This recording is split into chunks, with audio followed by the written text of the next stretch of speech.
liste toujours avec ce mélange d'expérience et de jeunesse, un bon amalgame en vue de trouver une équipe de France performante et compétitive. Alors certes, on va se préparer pour l'Euro, mais avant l'Euro, on aura 2 gros matchs au mois d'avril de qualification pour la Coupe du Monde qu'il ne faudra pas rater, qui pourront être importants pour une qualification avant les 2 derniers matchs de septembre. Et puis surtout, si on avait le bonheur d'être qualifié avant l'Euro, ça nous enlèverait un certain poids. Donc voilà, 2 objectifs importants sur ce tournoi. Nous avons 3 matchs très rapprochés. Et puis on n'est pas à l'abri non plus d'avoir malheureusement 1 ou 2 cas positifs au niveau du Covid pendant le rassemblement. Donc c'était pour éviter de casser un petit peu cette bulle sanitaire. J'espère qu'on ne sera pas obligé de le faire. Mais il y aura toujours bien évidemment 23 joueuses sur la feuille de match puisque c'est le règlement. Oui, des retours importants. Je pense notamment à celui de Wendy déjà, qui s'était blessée avec nous au mois de septembre et qui a été éloignée des terrains trop longtemps à son goût, ça c'est sûr, et voilà, qui va retrouver sa place en défense centrale. On a le retour de Kéra que j'avais souhaité voir au mois d'octobre, mais elle avait dû quitter la sélection sur blessure.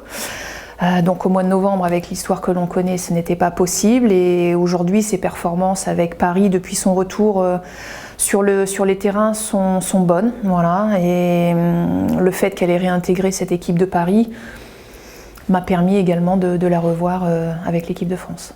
Le retour de Julie Thibault après sa rupture des croisés, et on a le retour d'Oulé Matassar qui performe aujourd'hui avec son club. Voilà, ça va me permettre aussi de revoir certaines joueuses, de voir aussi des associations et de peaufiner certains automatismes. Je retiens surtout le dernier match, puisqu'on égalise vraiment dans les arrêts de jeu, et d'ailleurs c'est Oulé Matassar qui égalise. On avait ramené aussi ce trophée à la fédération, même si on aimerait en rapporter d'autres, et pas que le tournoi de France. Mais c'est un premier trophée qui, j'espère, en amènera d'autres.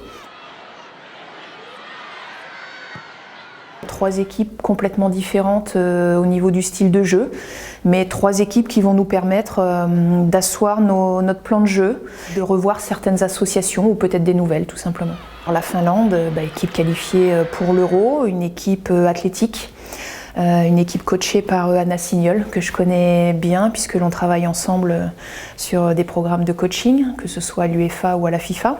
Une équipe performante, difficile à manœuvrer, très athlétique, avec un jeu direct, donc il faudra s'en méfier. Pour une entrée en matière, ça va être costaud.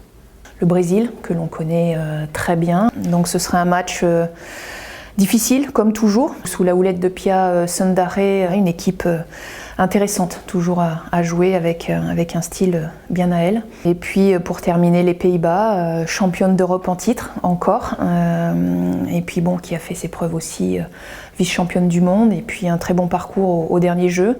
Voilà, une équipe des Pays-Bas en reconstruction, puisqu'elles ont changé d'entraîneur aussi, donc avec un style de jeu un peu différent, mais les joueuses restent les mêmes, donc le mot d'ordre, ce sera méfiance, mais en même temps, ce sera à nous aussi de montrer que l'équipe de France a grandi, a évolué, beaucoup plus mature, et qu'aujourd'hui, on est prête à assumer notre statut, alors non pas de favori du tournoi, mais tout simplement notre statut et nos ambitions, qui sont d'aller chercher ce titre à l'Euro, tout simplement.